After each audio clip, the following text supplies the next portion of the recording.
dark web, a shadowy corner of the internet known for its anonymity and clandestine activities, had long fascinated and disturbed me.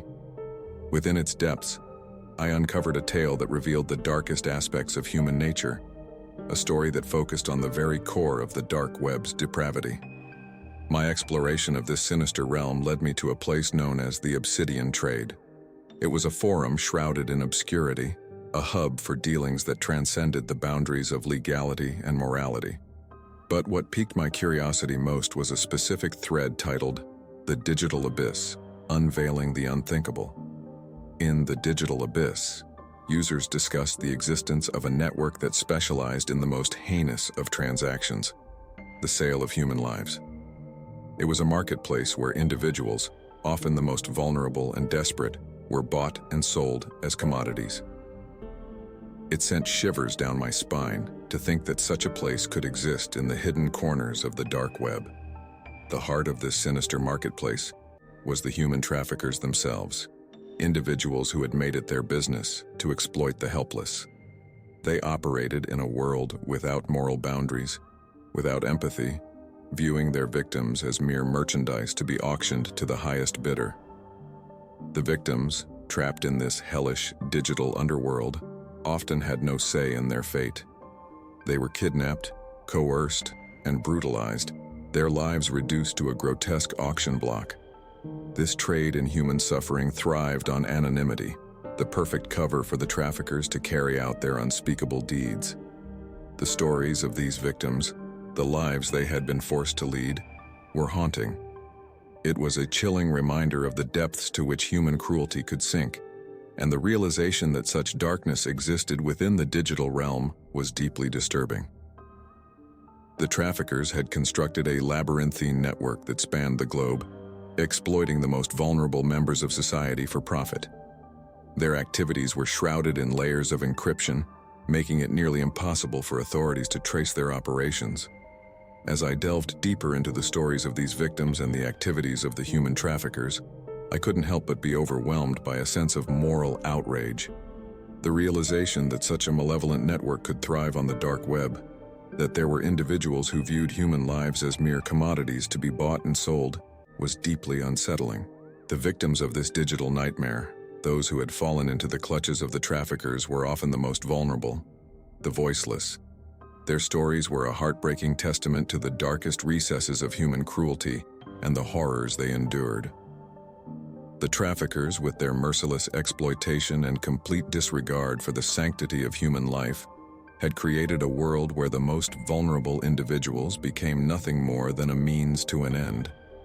It was a world where morality had ceased to exist, where the line between right and wrong had been obliterated. My journey into the digital abyss and the horrors of human trafficking on the dark web had left me forever changed. It was a stark reminder that the digital realm was not just a place of curiosity and intrigue, but also a place where the most grotesque and inhumane transactions could thrive. The traffickers and their gruesome trade were a chilling testament to the depths of human depravity and the disturbing reality that such darkness could flourish in the hidden corners of the internet. The heart of this harrowing story lay in the realization that, even in the darkest corners of the digital realm, the most vulnerable among us remained at risk, their lives hanging in the balance of a merciless marketplace. Don't forget to like and subscribe, if you want to keep your organs. The dark web, a digital underworld shrouded in secrecy and intrigue, had always been a place of unsettling mysteries. Among the many enigmas hidden within its labyrinthine depths, one of the most disturbing was the presence of organ resellers, a sinister network dealing in the most macabre of transactions. My own journey into the darker regions of the dark web had been driven by a morbid curiosity, a desire to understand the extent of human depravity that lurked beneath the surface of the internet. It was during one of my explorations that I stumbled upon a forum known as the Organ Bazaar. The Organ Bazaar was a clandestine digital marketplace known only to those who had access to the darkest corners of the dark web. It was a place where individuals traded in the most taboo of commodities, human organs. Kidneys, hearts, livers, and even more gruesome items were available for purchase with the click of a button. What struck me the most about the organ bazaar was the casual and cold-blooded nature of the discussions. Users exchanged messages about the quality of organs, prices, and delivery methods as if they were discussing everyday commodities. The absence of morality was chilling, as individuals placed orders for organs to be harvested from living or deceased donors. Individuals who had made a gruesome profession out of trafficking in the most precious and horrifying of human commodities. They had developed networks that stretched across borders and delved into the darkest realms of the medical and criminal worlds. The organ resellers had an eerie efficiency about their operations. They procured organs from a variety of sources, sometimes from individuals desperate for money, and other times from unfortunate victims who had no say in the matter. These illicit transactions were concealed beneath layers of anonymity, making it nearly impossible for law enforcement to trace their activities. As I delved deeper into the dark web's organ trade, I couldn't help but be overwhelmed by a sense of moral outrage. The idea that such a sinister network could exist, that there were individuals willing to trade in human lives for profit, was a chilling revelation. The victims of this clandestine trade were often the most vulnerable members of society. They were individuals who had fallen through the cracks, individuals whose lives were reduced to commodities in this grotesque bazaar. The stories of those who had been victims of organ trafficking were a heartbreaking testament to the darkness that existed within the human soul. The organ resellers, with their nefarious networks and complete disregard for the sanctity of human life, had created a world where the most depraved desires of the wealthy and powerful could be satisfied. It was a place where the line between right and wrong had been obliterated, where the boundaries of morality had ceased to exist. As I continued to explore the depths of the dark web and the horrors of the organ bazaar, I couldn't help but be haunted by the knowledge that such a sinister trade could thrive in the hidden recesses of the digital world. The organ resellers were a chilling reminder that the dark web was not just a realm of curiosity and intrigue, but a place where the most gruesome and inhumane transactions could take place. My journey into the dark web's organ trade had left me forever changed, forever haunted by the realization that the depths of human depravity knew no bounds. The organ resellers and their grotesque marketplace were a disturbing testament to the darkness that could fester in the hidden corners of the internet. A darkness that was a stark reflection of the worst aspects of humanity. The core of my chilling encounter with the dark web revolved around an enigmatic and malevolent figure known as the Webmaster. This presence held sway over the darkest corners of the digital underworld, and it was rumored to possess the power to make individuals vanish without a trace. I had stumbled upon this digital enigma while exploring the forum, the Abyssal Network. The thread, ominously titled "The Vanishing," was the epicenter of my obsession. It recounted a series of disturbing and unexplained disappearances that seemed inexplicably tied to the dark web. The legends of the Webmaster had left an indelible mark on the forum's members. It was said that the Webmaster could infiltrate the lives of those who dared to cross its path, unleashing cryptic messages that exposed their deepest, most intimate secrets.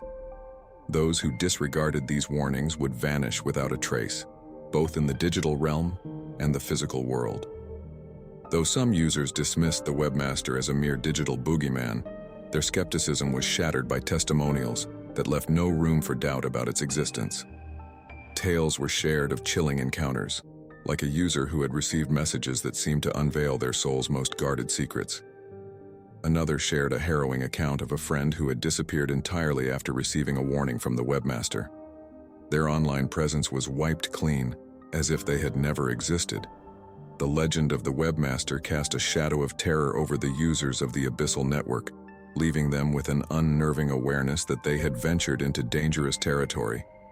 For me, however, the legend of the Webmaster became an insatiable obsession, a relentless pursuit of the unknown that left no room for doubt or hesitation.